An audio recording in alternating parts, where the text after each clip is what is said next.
Hello everyone, and welcome to World War II at 80.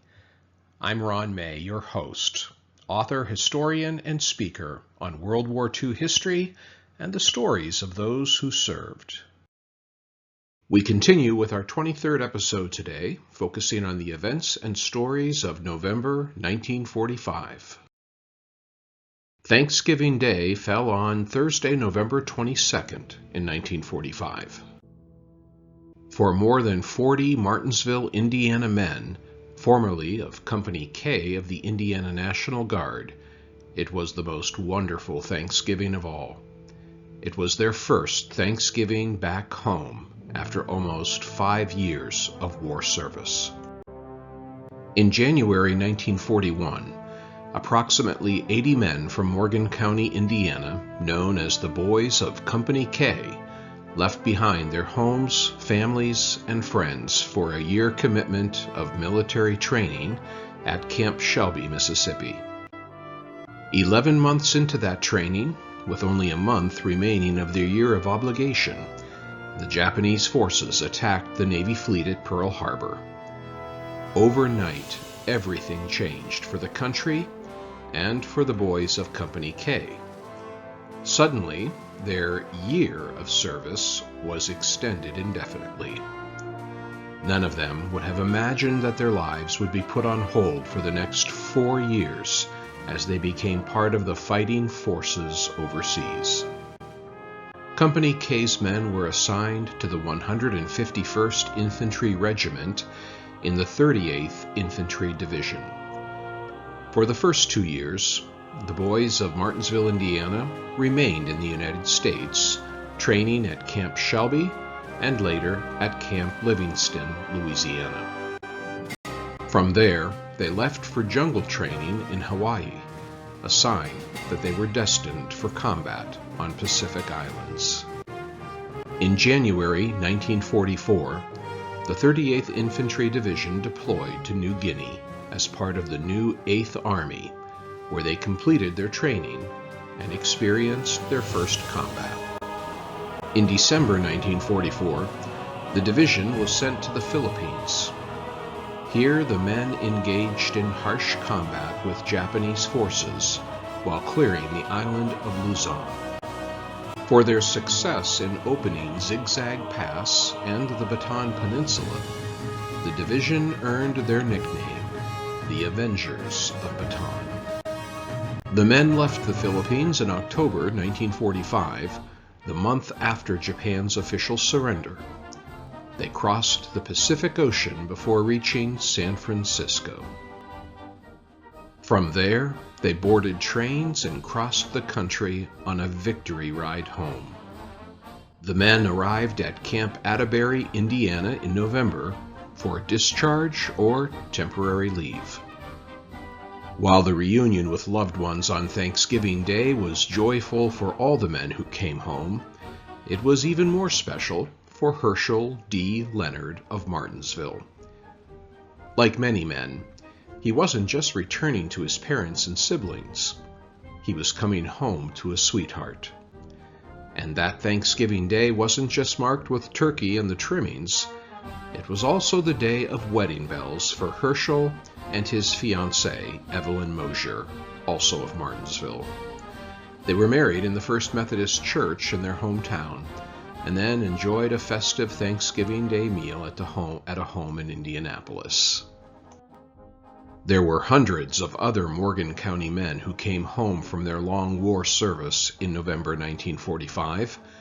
Centerton, Indiana native John Wooden was one of them.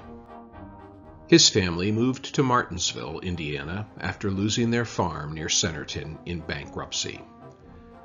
Wooden became a star athlete on the Martinsville basketball team and played in 3 state championships, winning 2 of them. He also played on the Purdue University team, becoming an All-American athlete while earning his English degree.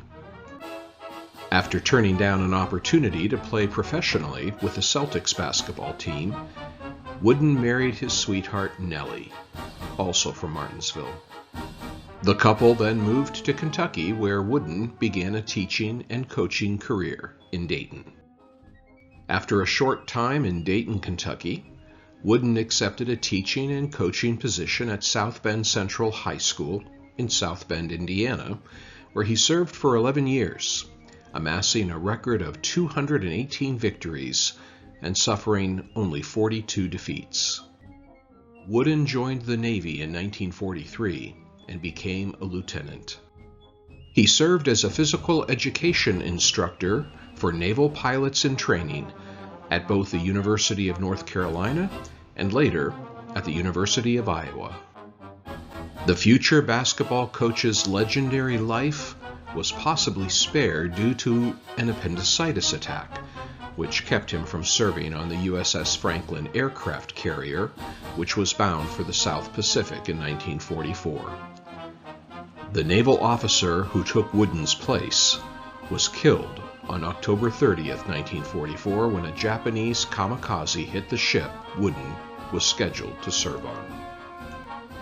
The rest of Wooden's legendary life and coaching career included a stint as basketball coach at Indiana State Teachers College in Terre Haute, Indiana. From there, he accepted the coaching position at the University of California, Los Angeles, UCLA, where he cemented his legend as one of the greatest college basketball coaches of all time. Wooden retired from coaching in 1975 and died at the age of 99 in 2010. Perhaps no one had a more impressive return home in November 1945 than Ensign Joseph L. Elliott of Martinsville and his new wife, Ora Jean Hickman. Elliott had been completing additional flight training in Florida when the war ended.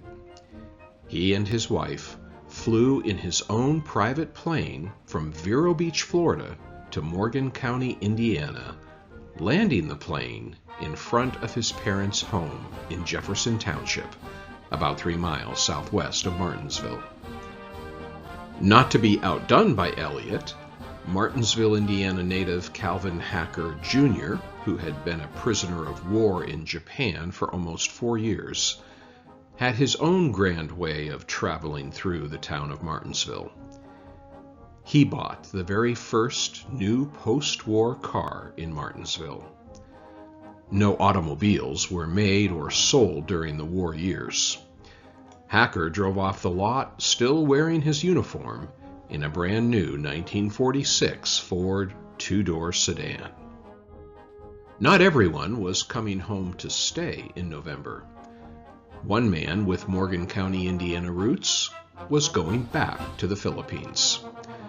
Paul V. McNutt moved with his family to Martinsville, Indiana when he was 7 years old, later graduating from high school there. After graduating from Indiana University and earning his law degree at Harvard, McNutt entered politics and became Indiana's governor from 1933 to 1937. He was then appointed by President Roosevelt to be the second High Commissioner to the Philippines, serving from 1937 to 1939. At the end of the war, McNutt was appointed again for the position by President Truman in September 1945. As the final High Commissioner, and soon-to-be first ambassador to the Philippines, McNutt signed the Treaty of Manila on July 4, 1946, which granted independence and ended U.S. sovereignty over the islands. He oversaw and participated in the joyful festivities on that historic day. The Filipino people had risen from the ashes of wartime destruction and begun a new chapter thanks to the liberation by U.S. forces, many of them from Morgan County, Indiana, as well as the service of the last U.S. High Commissioner, Martinsville's own Paul McNutt. The Nuremberg War Trials began on November 20th to prosecute 21 prominent leaders of Nazi Germany for atrocities committed during World War II.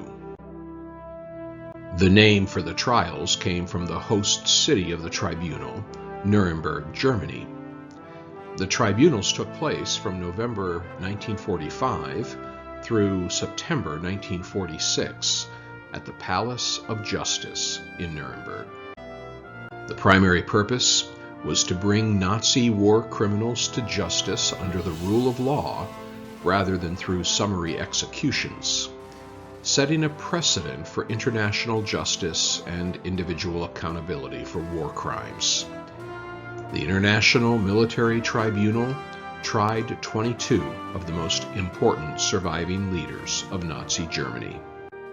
12 defendants were sentenced to death, while 7 others were given prison sentences, and 3 acquitted. As 1945 came near its close, the chapter on justice after war was just beginning. Learn more about World War II history during 1945 and the stories of those who served in my World War II trilogy, Our Service, Our Stories, Volumes 1, 2, and 3. The books are available for purchase on my website, ronaldpmay.com. To contact me for questions or to schedule me for a speaking engagement, email me at ron@ronaldpmay.com.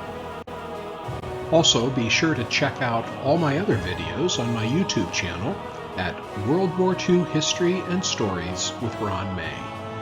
You will find a link to my videos on the YouTube tab from the homepage of my website. Please consider liking and subscribing to my channel. Thanks for tuning into this episode. Please share it with others who you think may be interested. See you next month for our episode 24, featuring the events and stories of December 1945 on World War II at 80.